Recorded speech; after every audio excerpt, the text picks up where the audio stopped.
So it's that time of year again. Hopefully we can all get out there and start digging in the dirt and growing in our gardens. And so this is almost the 5th year that I've been growing in a GreenStalk vertical garden. They sent me my first one free of charge in 2016 so that I could do a review, and I fell in love with growing vertically, and it's so easy.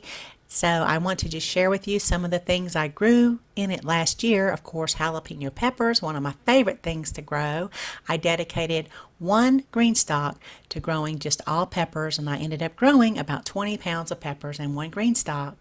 And then I also grew bush beans. The variety I like to grow is called jade bush beans, and they just grew really well for me. And of course, cucumbers. I grew the English slicing cucumbers. I also grew some of the pickling cucumbers. And of course, carrots. Always really nice to go out and pick a few carrots for dinner. They're nice and fresh and very nutritious. And then I also grew Yukon Gold potatoes, and I dedicated one entire GreenStalk to just potatoes. Those did real well this year. I'm also going to grow potatoes again. And if you missed the video where I showed how I harvested those, I'll make sure to leave a link for you so you can check it out. One thing that I really enjoy growing in the GreenStalks is bok choy cabbage, the little Chinese cabbages. They grow great. And then also fennel, and of course a variety of different types of greens like kale. So I'd like to just share with you a few tips and tricks that I've learned over the past several years about growing in a GreenStalk vertical garden. And so first we'll take a look here at the soil mix that I like to use, and I'll also measure it out for you this time. A lot of times when I've shown my soil mix, I just say I eyeball it because I've been using it for over 10 years now, but I'm actually going to measure it for you this time. And so what I use is the soil mixture that comes straight out of the Square Foot Garden book, and it consists of 3 ingredients: peat moss and then compost. Compost should be a blend of different types of ingredients. This one that I'm using here has horse manure, cow manure, different types of food waste, and plant matter. And then the last ingredient is coarse vermiculite. When I first started Square Foot Gardening, this was very hard to find, but now it is just a click away. It's available on Amazon. I will make sure to leave my storefront link down below in the description area. I am a GreenStalk and Amazon affiliate, so I will receive commissions whenever you order through my provided links. Okay, so this is how we'll get started. So the easiest way to present this to you is just to let you know that each tier holds 1 cubic foot of mix. So I am going to do just 1 tier here for you, and you can do the math if you need more in case you're growing in 3, 4, or 5 tiers. So over here to the left, this is going to be our measuring cup. And then this is our bowl, a small wading pool, and our spoon is a shovel. So let's go ahead and mark our measuring cup. And this 5-gallon bucket, I want to measure it halfway. It's 14 inches tall, so we are going to go in at 7 inches and mark it there. I need 2.5 gallons of each part of the mix. So we'll start with 2.5 gallons of the coarse vermiculite and 2.5 gallons of the peat moss.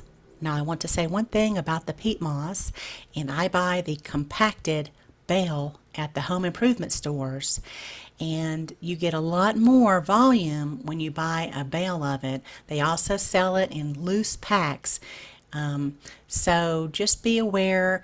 I have far more than I will possibly need, but I also use this in my Square Foot garden. So this is just a tiny bit of that large bag that I showed you at the beginning.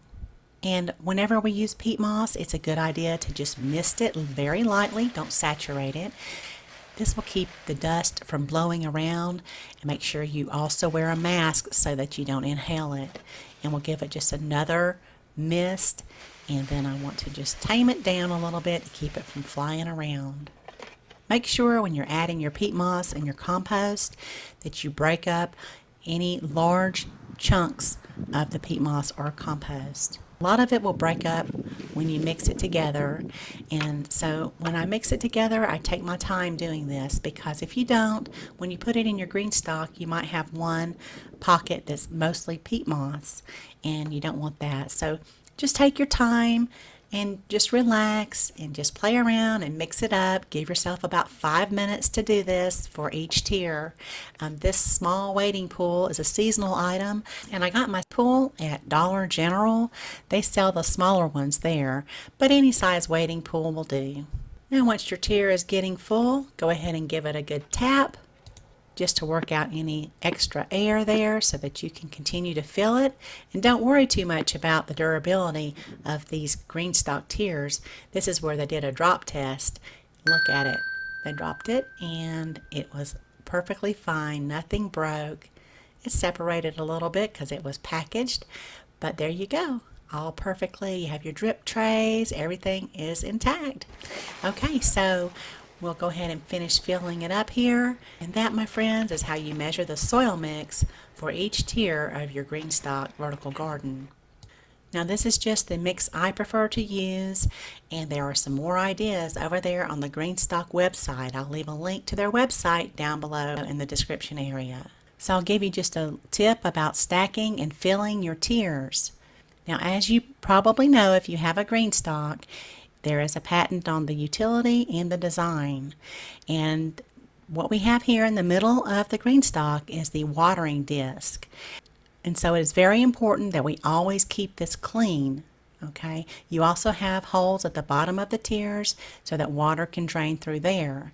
So it might be easier for some of us to go ahead and put an empty tier on top of one that's already been filled, because it's a little more lightweight. And if you were stacking your tier and you've already filled it with soil mix and you've also already watered it, remember it's going to be very heavy, because 1 gallon of water weighs 8 pounds. So just keep that in mind. You may prefer to put your tier empty and then fill it this way. Now if you do this, I'll show you one thing that I like to do, and that is to cover up the center hole so that dirt will not fall down through there and get into the watering disc below. This little cap here does not come with the vertical garden. It does, however, come with the mover, which I always recommend that you purchase with your vertical garden. It's just a little cap made to go onto the hose. It's not really made to go on here. This is just some way that I've improvised, and it happened to fit with a little bit of pressure.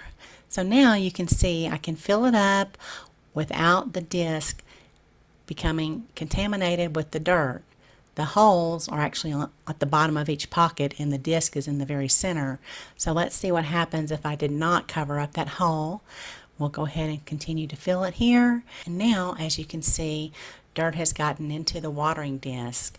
And this would prevent water from flowing through the holes that are there and intended to do a drip irrigation into each pocket on that tier. Okay, so I also make sure to clean that out whenever I go to replant something. I change out my soil, I refresh it with a little bit more compost, I clean the watering disc, and that's what I do every time I replant something in the GreenStalk.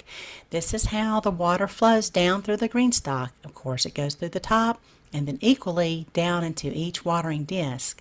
Some vertical gardens, which I consider to be a knockoff of a GreenStalk, they don't have this patented watering system down through the center. So obviously the top would absorb most of the water, and then down towards the bottom it is completely underwatered. Also keep in mind that the top of your garden needs to be kept clean too.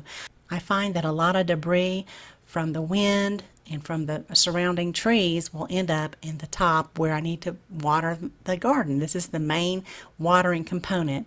So you need to make sure that you also keep that clean, because the debris can also be forced down through the center and into your watering disc if it's not kept clean. And that's, of course, very easy to just pop it off, shake it out a little bit, and pop it back on. And now we'll look at the mover, which I always recommend you try to get with your GreenStalk vertical garden. This will enable you to control the climate wherever it is that you decide to put your vertical garden. I consider the sun exposure to be the absolute most important consideration wherever you put your garden. Without sunlight, you're going to have a very hard time. This here is a picture of cucumbers. I grew the entire GreenStalk full of pickling cucumbers. I think I ended up with at least 12 quarts of pickles.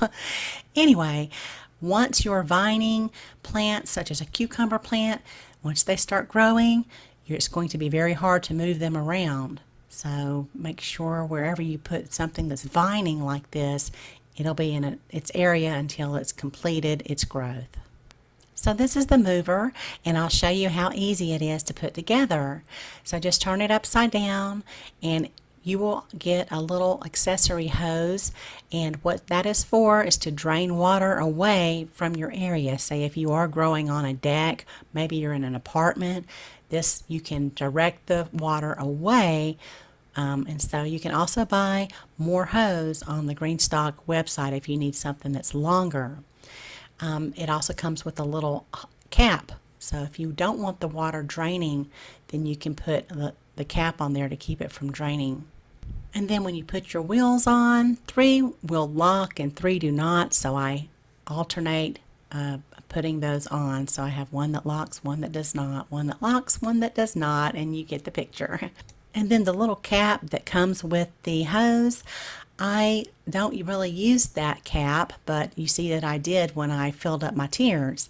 So I like to just put a little skewer there in a pocket, and I'll put the cap right there so that I don't lose it. It's so small, I don't want to lose it. And whenever I found a good position for my garden, I will just lock it right down. So the mover enables me to just put my little garden right there in my garage where it gets a tiny bit of sunlight during the late fall when we've already started to hit those frost temperatures. I will wheel it out on a sunny day because it's still not really cold during the day a lot of times. And so there you go. I just like to have it. It makes it really easy to just wheel it around and put them wherever you need them. Also, in the late fall, we will have a lot of tropical storm gusts of wind usually come up through where I live from either the East Coast or the Gulf of Mexico, and those strong winds could possibly blow over one of the GreenStalks. I'm not worried about the GreenStalk becoming destroyed because it's very durable. However, I don't want to lose my plants, so a lot of times I'll just move them right up next to my house for a little bit of protection from the wind. And then one thing as a new gardener that you might actually overlook, believe it or not, is making sure you're feeding your plants. They need some nutrition. They're getting a lot from that compost that you're putting in the soil mix. However, when you especially have peppers or cucumbers or a plant that is producing fruit, it needs a little extra help. I found that it always helps to give it a little bit of fertilizer. I really enjoy using this organic fertilizer from Miracle-Gro. It's water soluble, and I don't follow the exact directions on the box. What I do is I put 1 tablespoon per gallon. This is a 1 gallon watering can. It dissolves real nice, much nicer than some of the other organic water soluble fertilizers that I've tried. So that's also on my Amazon storefront, a link down below. And I will mix this, and I put about a 1/2 cup per pocket for potatoes, cucumbers, and peppers. And I do that about every 7 to 10 days.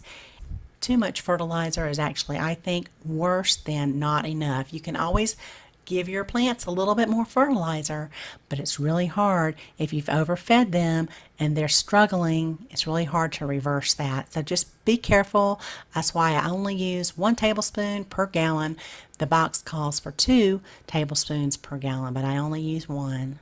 And then supports, of course, are very important for vining vegetables or like pepper plants. My pepper plants get pretty weighted down. So GreenStalk recently started carrying these little supports, and they look really nice, I think, on the outside there, how they just hang on. They're real easy to put on, and they come in a nice little storage bag so you can put them away for the winter. And so that's something you might want to consider. They also sell these little plant tags which serve as a support as well if you just tie a little string to it. So I've used those for some of my pepper plants also, as you can see here.